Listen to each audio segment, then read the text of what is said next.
Bonjour à tous et à toutes et bienvenue dans cette nouvelle vidéo où je vais vous livrer quelques petites idées, quelques petites pistes de réflexion pour améliorer vos maps, que ce soit des maps virtuelles ou des maps que vous ayez réellement dessinées.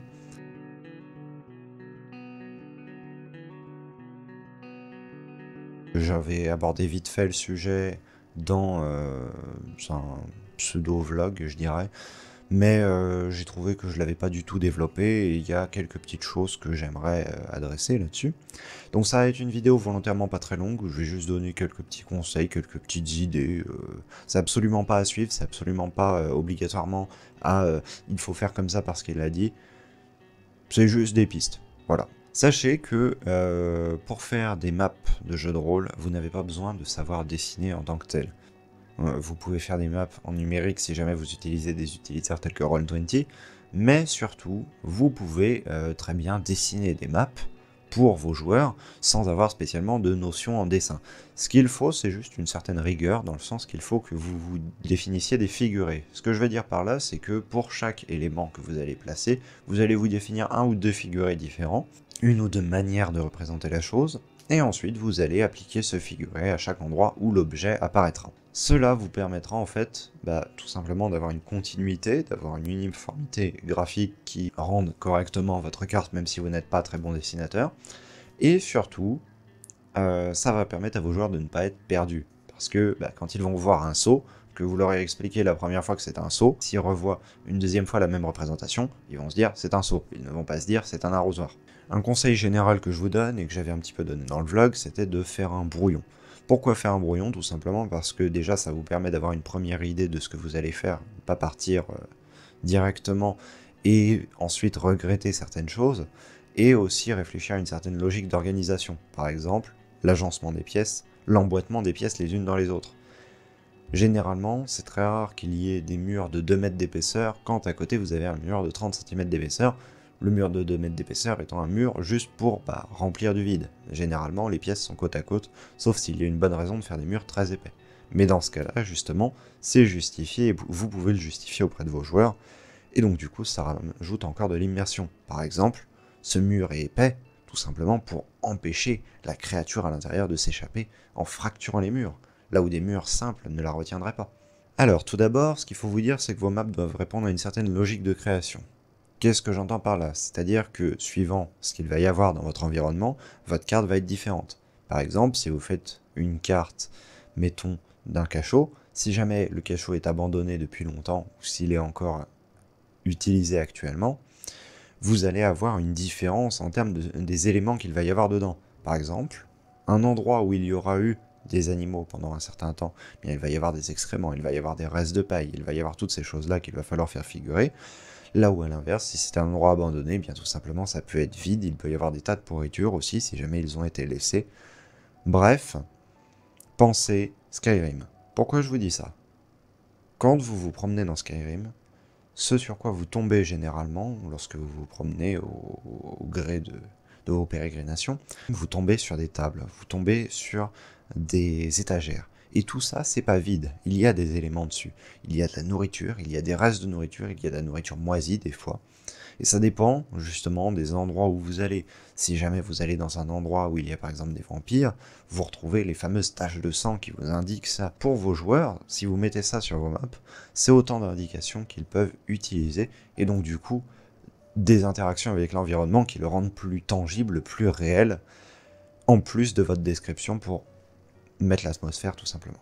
Emplissez vos maps d'éléments et de détails. Lorsque vous êtes joueur et que vous êtes face à une map vide, malgré la description du MJ, vous avez déjà des fois du mal à vous figurer ce qu'il y a en fait réellement sur la map.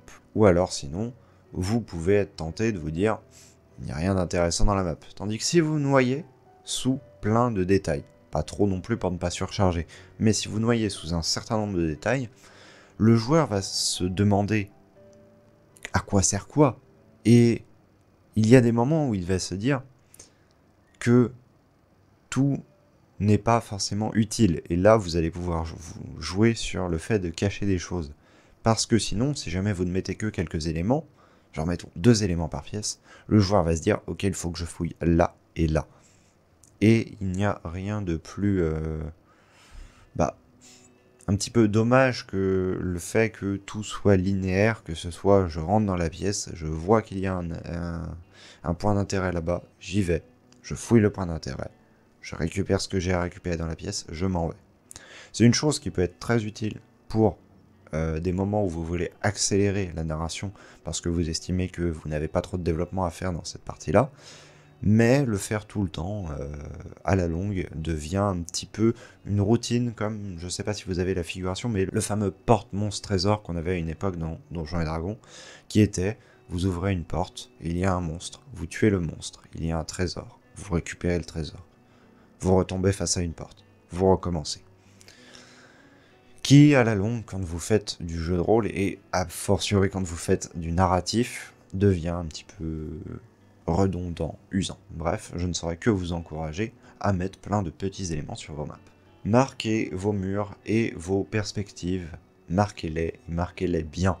Ce que je veux dire par là, c'est que lorsque vous êtes joueur, ce que vous avez envie, c'est de voir une carte qui soit claire, pas forcément qui soit bien dessinée, mais qui au moins soit claire, qui indique les différentes choses, les endroits où vous avez le droit d'aller, les endroits où vous n'avez pas le droit d'aller. Et c'est un petit peu embêtant lorsque vous êtes obligé de dire à un joueur, là en fait, là tu peux pas y aller, là c'est un mur. Vous pouvez faire des figurés qui se voient très bien en surlignant plusieurs fois un endroit, également avec un système de hachure, donc il y a différents types de hachures, vous n'êtes pas obligé d'utiliser spécifiquement celui que vous voyez projeté en ce moment, mais toutefois, celui-ci fonctionne très bien et vous permet de bien délimiter les zones dans lesquelles vous pouvez aller, les zones dans lesquelles vous ne pouvez pas aller, parce qu'en fait ce sont des murs ou de la roche, tout simplement, dans le cas présent.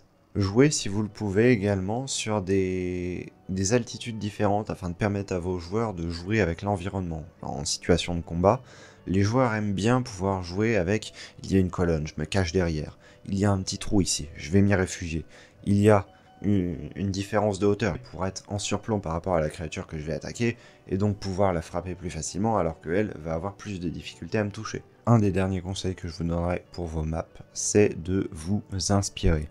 Ne recopiez pas, mais inspirez-vous. Allez dans des bâtiments ou proches de chez vous, demandez-vous pourquoi les pièces sont agencées de telle manière. Allez dans certains jeux vidéo et posez-vous la question, pourquoi est-ce que tel donjon est organisé comme ça ? Lisez des livres de fantasy et posez-vous la question, pourquoi est-ce que le château ou la région m'est décrite comme ça? Et arrangez-vous pour avoir votre propre patte graphique et votre propre manière de représenter les choses. Sachez que souvent vos joueurs ne vous en voudront pas pour la carte, mais si vous faites une bonne description pour ficeler le tout et que la carte est une représentation relativement correcte de ce que vous dites, ça passera obligatoirement. L'idée étant vraiment, la carte est un plus, ce n'est même pas obligatoire.